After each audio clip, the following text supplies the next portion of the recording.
باسم بلدية الشعب في حلب نقدم أحر التعازي لعائلة السيد صلاح حبش الذي تعرض لحادث مؤلم بتاريخ 12/5/2013 نتيجة وقوع حجر من السكن الذي يقطنه وأدى لوفاته، حيث المنطقة أغلبها أبنية متضررة نتيجة الهجمات من قبل مرتزقة الاحتلال التركي على الحي، وأيضا الزلزال المدمر بتاريخ 6/2/2023 والهزات الارتدادية.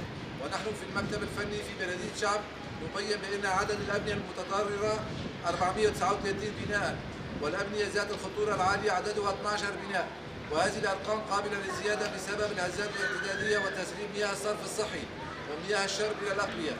وقامت البلدية الشعب بالتدخل السريع بكافة الإمكانيات المتوفرة من آليات ولجنة السلامة العامة وعمال، وذلك لاستيعاب تداعيات الزلزال والتخفيف من آثاره وإزالة الأبنية والأحجار الخطرة.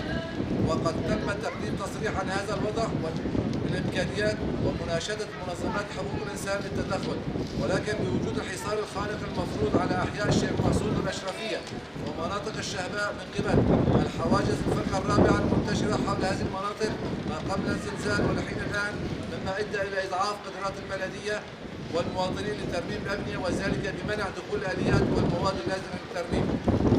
ويأتي هذا الحصار بقرار سياسي من حكومة دمشق الغير عابئة بحياة المواطنين السوريين في هذه المناطق. هذه السياسة التي تتبعها في التعامل مع المواطنين منذ أكثر من 5 سنوات ولن تؤدي إلى نتيجة أي كسر إرادة الأهالي الحرة وإخضاعهم لتبعيتها مجددا، وإنما الحكومة الظالمة بحق المواطنين الأبرياء لا ذنب لهم سوى أنهم قاوموا بفلذات أكبادهم في سبيل هذا الوطن. هكذا تجري الأمور في مناطق الشهباء وأحياء الشيخ مقصود والأشرفية بحلب.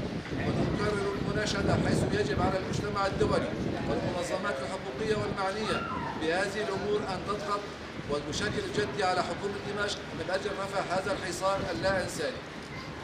بلدية شعب 13/5/2013.